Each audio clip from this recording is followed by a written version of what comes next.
Assalamualaikum dan selamat sejahtera. Selamat datang ke program E-Belajar Kimia tingkatan 4. Tajuk kita pada hari ini, asid base dan garam. Subtopik 6.9, penyediaan garam. Bersama guru anda pada kali ini ialah Cikgu Azlina binti Awang dari Sekolah Menengah Kebangsaan Tinggi Perempuan Melaka. Dalam subtopik 6.9, murid-murid akan dapat mengeksperimen untuk menguji keterlarutan garam di dalam air dan menggelaskannya kepada garam terlarutkan dan garam tak terlarutkan. Menghuraikan penyediaan garam terlarutkan berdasarkan aktiviti yang dijalankan. Menghuraikan penyediaan garam tak terlarutkan berdasarkan aktiviti yang dijalankan dan mengeksperimen untuk membina persamaan ion melalui kaedah perubahan berterusan. Untuk menyediakan suatu garam, mula-mula kita perlu tahu sama ada garam tu larut dalam air atau tidak larut di dalam air. So, kita boleh kelaskan garam ni kepada dua, iaitu garam terlarutkan, iaitu garam yang larut dalam air pada suhu bilik. Dan satu lagi ialah garam tak terlarutkan, iaitu garam yang tidak larut dalam air pada suhu bilik. So, kita perlu tahu keterlarutan garam ni supaya kita dapat kita dapat menggunakan kaedah yang sesuai untuk menyediakan garam. Okey, bagaimana kita nak tahu satu garam tu larut atau tidak larut? Jadi kita buat kaedah yang simple ni saja. Kita ambil satu garam, contohnya garam di sini ialah kalium iodida. Dilarutkan, dimasukkan ke dalam air dan kacau. Okey, kita dapati larutan tanpa warna terhasil. Maksud garam ni ialah garam yang larut dalam air. Jadi garam ni dikelaskan sebagai garam terlarutkan. Okey, sekarang kita ada kalsium karbonat. Okey, kita masukkan sedikit kalsium karbonat ke dalam sebuah tabung uji, kemudian ditambahkan air suling. Okey, goncangkan tabung uji tu dan kita lihat, kita dapati bahawa garam ni tidak larut dalam air. Jadi kita kelaskan garam ni kepada garam tak terlarutkan. Okey, sekarang kita tengok keterlarutan garam dalam air. Jadual ni dah ringkaskan sama ada garam ni larut atau tidak larut. Kita tengok garam nitrat. Semua garam nitrat larut, tiada kecuali. Semua garam nitrat larut. Garam nitrat ni dapat dari mana? Dapat daripada tindak balas antara asid nitrik dengan logam, oksida logam, karbonat logam. Dapatlah garam nitrat. Contoh garam nitrat apa? Zinc nitrat, magnesium nitrat, plumbum 2 nitrat. Itu dipanggil garam nitrat. Garam sulfat. Kita dapat garam sulfat apabila asid sulfurik ditindak balaskan dengan logam, oksida logam, karbonat logam. Katalah asid sulfurik tindak balas dengan zinc. So kita dapat apa? Zinc sulfat. Itu garam sulfat. Semua garam sulfat larut kecuali 3 ni. Plumbum, kalsium, barium sulfat. Atau kita boleh ringkaskan ni kepada C ni kalsium, Ca. Dengan B, PCB. PCB, plumbum, kalsium dan barium sulfat. Tidak larut dalam air. Semua garam klorida. Garam klorida dapat daripada tindak balas antara asid hidroklorik dengan oksida logam, karbonat logam. Semua garam klorida larut dalam air kecuali ni, PAM. Plumbum, argentum, mercury. Ataupun PAH. Plumbum, argentum, H tu ialah hugarium tu. Simbol bagi mercury. Semua garam klorida larut kecuali 3 ni. PAM. Okey, garam karbonat pula. Semua garam karbonat tidak larut. Kebanyakan garam karbonat tidak larut. kalsium karbonat, magnesium karbonat, semua tidak larut kecuali 3 ni je yang larut. 3 ni apa? Anak. Amonium, natrium dan kalium. Garam amonium nitrat, amonium karbonat, natrium karbonat, kalium karbonat, semua tu larut.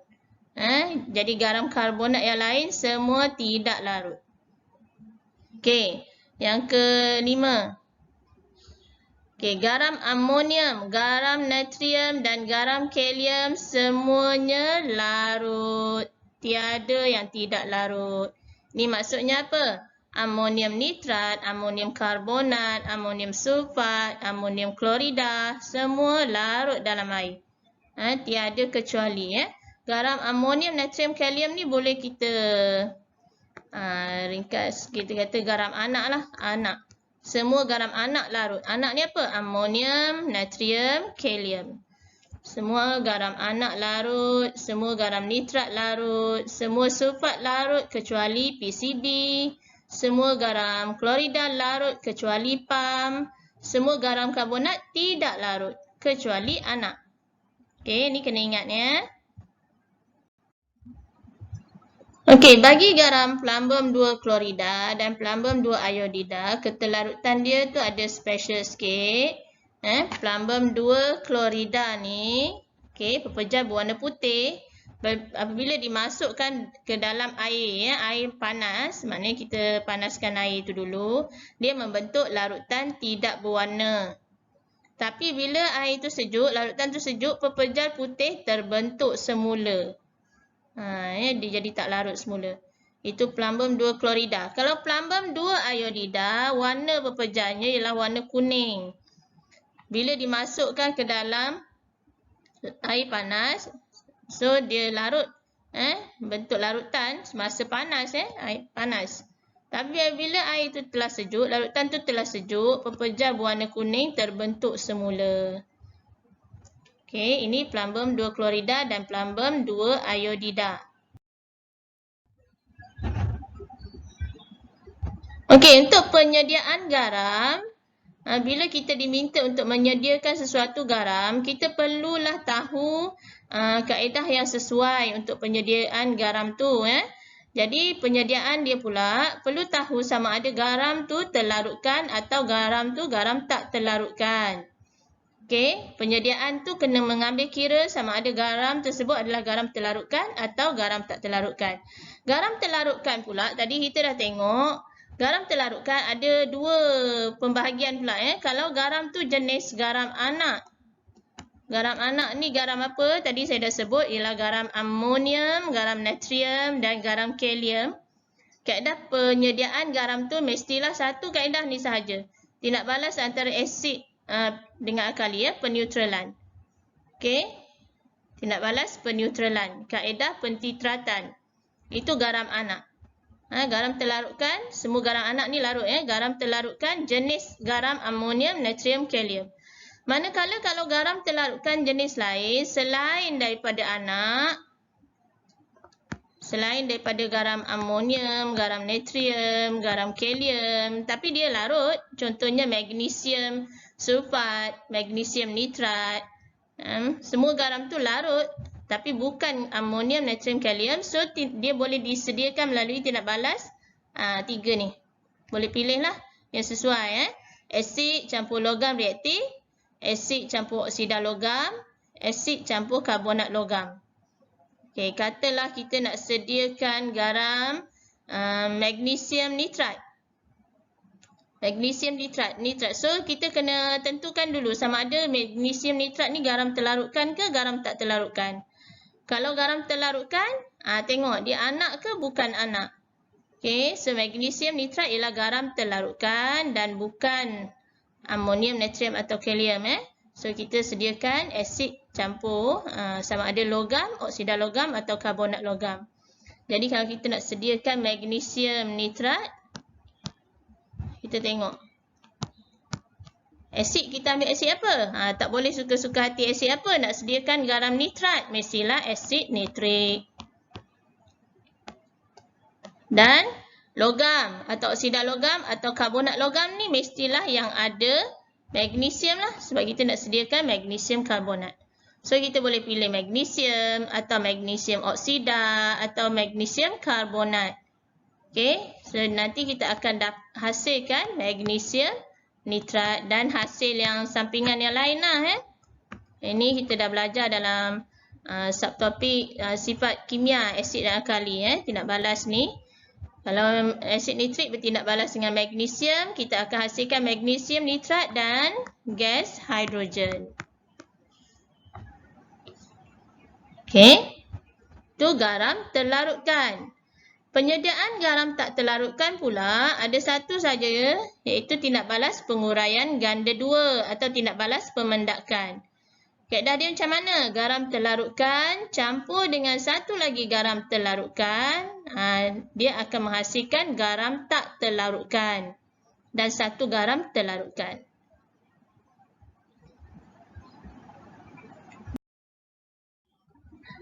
Okay, kita tengok satu contoh penyediaan garam tak terlarutkan. Katalah kita nak sediakan garam sulfat yang tak terlarutkan. Garam apa sulfat tak terlarutkan? PCB kan? PCB.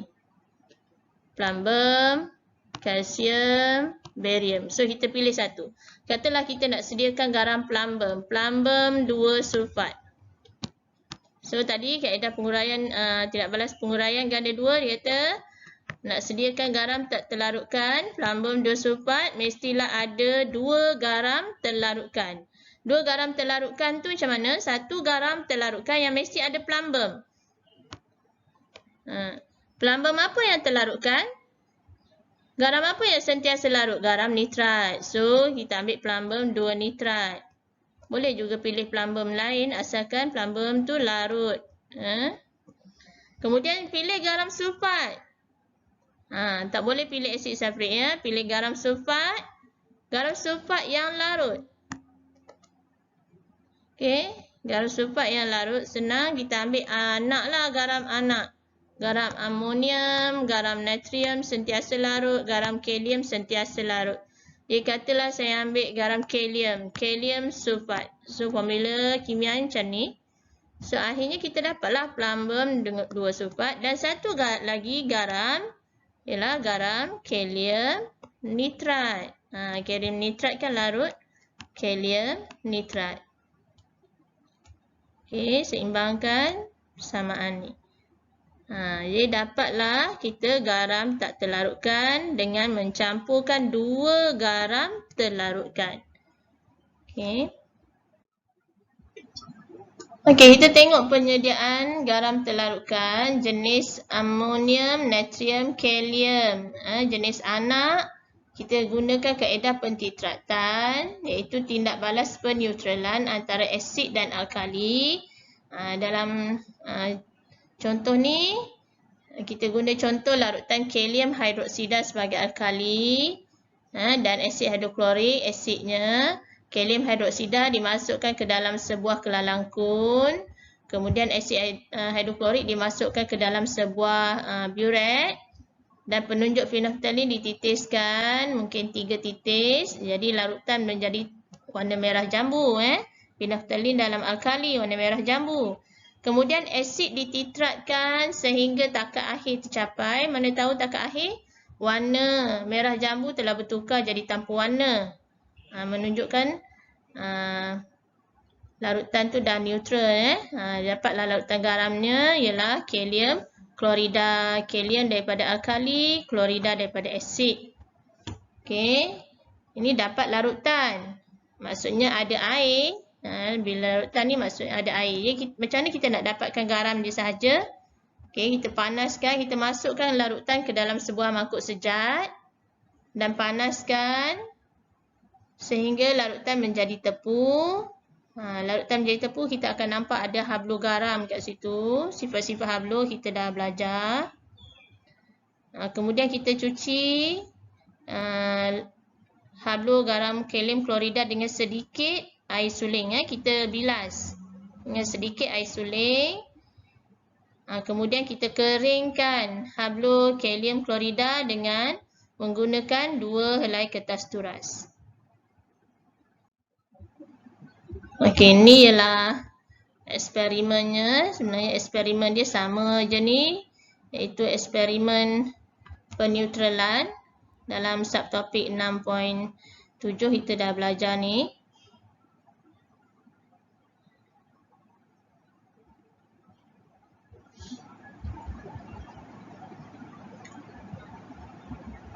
Alkali dipipetkan ke dalam sebuah kelalangkun.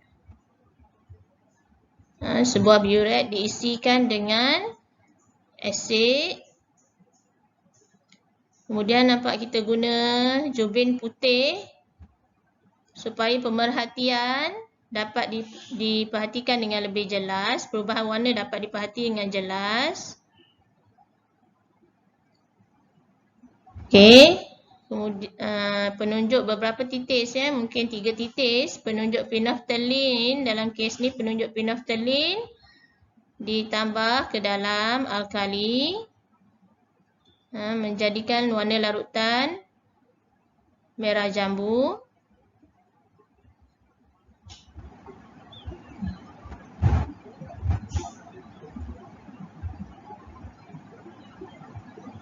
Okey, asid dititratkan ke dalam kelalangkun.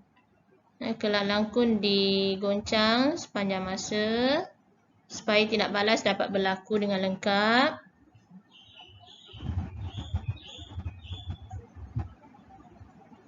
Pentitratan dihentikan apabila perubahan warna berlaku daripada merah jambu kepada tanpa warna, menunjukkan semua alkali telah pun dineutralkan. Satu lagi kaedah penyediaan garam terlarutkan ialah dengan mencampurkan asid dengan menggunakan asid dan sama ada logam, oksida logam, macam ni contohnya oksida logam atau karbonat logam. Dicampurkan dengan asid. Asid ni bergantunglah, sekiranya kita nak sediakan garam nitrat, kita gunakan asid nitrik. Kalau nak sediakan garam klorida, gunakan asid hidroklorik. Kalau nak sediakan garam sulfat, gunakan asid sulfurik. Okey.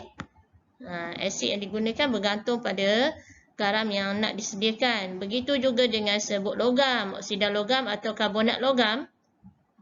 Sekiranya kita nak sediakan garam kuprum, so kita gunalah ni kuprum 2 oksida atau kuprum 2 karbonat ya. Kalau kita nak sediakan garam magnesium, so kita boleh guna sama ada serbuk magnesium, magnesium oksida atau magnesium karbonat. Jadi pemilihan bahan ni, bahan tindak balas bergantung kepada jenis garam yang hendak disediakan. Okey, campurkan serbuk oksida logam. Dalam kes ni oksida logam berlebihan. Kenapa perlu berlebihan? Supaya kita nak memastikan semua asid ni lengkap bertindak balas. Okey. Kemudian setelah dicampurkan, campur berlebihan. Jadi kita akan nampaklah ada pepejal yang tidak larut nanti sini ya. Macam ni kuprum 2 oksida berwarna hitam. Jadi kita akan nampak pepejal berwarna hitam tidak larut. Jadi kemudian next step dia apa? Kita turas supaya kita dapat mengasingkan pepejal kuprum 2 oksida yang berlebihan. Jadi tinggallah yang bawah ni, semua ni ialah larutan kuprum 2 nitrat. Ini ialah larutan garam. Kemudian larutan garam tu dipanaskan sehingga larutan tepu terhasil. Jadi kita akan nampak ada hablu garam. Sekiranya kuprum 2 nitrat, hablu garam dia berwarna biru. Okey, kemudian kita bilas hablu garam tu dengan sedikit air suling dan keringkan hablu garam dengan menggunakan 2 helai kertas turas. Ini ialah penyediaan garam terlarutkan, bukan anak, bukan natrium, amonium dan kalium.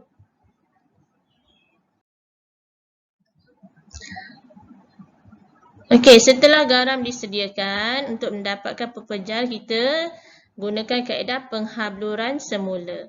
Ini ialah step dia. Kita panaskan hablu garam. Kita campur dengan sedikit air suling. Air suling ni isi padu dia tu kita gunakan sedikit sahaja, kira garam tu larut sahaja. Kemudian turas untuk mengasingkan benda asing. Kemudian kita panaskan sehingga larutan tepung terhasil.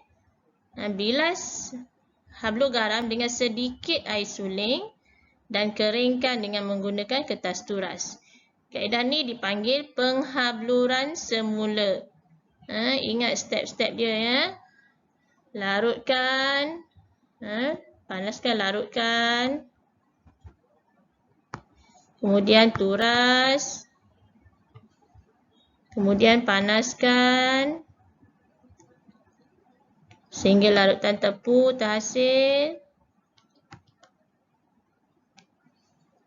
Turas lagi sekali ni, turas ni dan keringkan.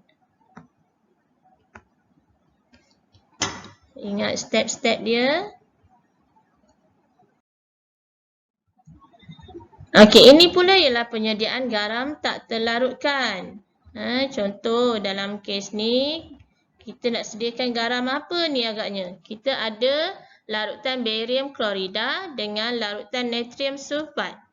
Jadi garam apa yang akan terhasil ni? Barium klorida campur natrium sulfat. Nanti kita akan hasilkan dua jenis garam ni. Barium sulfat dan natrium klorida. Sorry, yang ni bukan ya. Natrium klorida. Okey, garam mana yang garam tak terlarutkan? Ni ya, barium ya. Barium sulfat garam tak terlarutkan. Jadi penyediaan garam kita sekarang ialah penyediaan garam barium sulfat. Okey, mula-mula simple je ya. Mula-mula kita sukat dua-dua larutan ni, barium klorida dengan natrium sulfat ni sukat dan kemudian campurkan. Kita akan dapati satu mendakan terhasil. Jadi mendakan ni kita tahulah garam yang tak larut tu lah barium sulfat dan larutan tu ialah larutan garam yang satu lagi. Kemudian kita turas untuk mengasingkan garam terlarutkan dengan garam tak terlarutkan. Jadi mendakan akan tinggal dalam ni. Tu garam tak terlarutkan.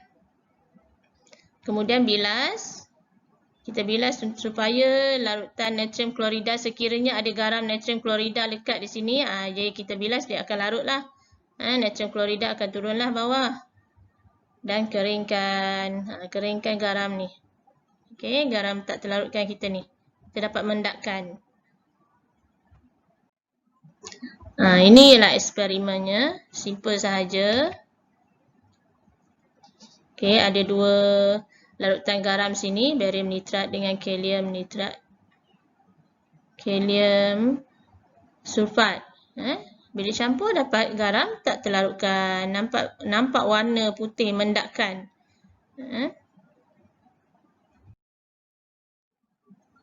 Okey, ini ialah pembinaan persamaan ion bagi penyediaan garam. Katalah kita ada penyediaan garam tak terlarutkan sini So garam tak terlarutkan kita ni ialah plumbum 2 sulfat.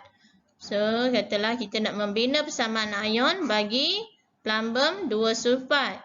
Mula-mula apa kita buat? Kita senaraikan ion-ion yang terlibat.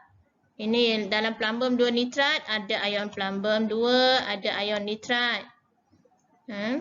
Dalam natrium sulfat ada ion natrium dan ada ion sulfat.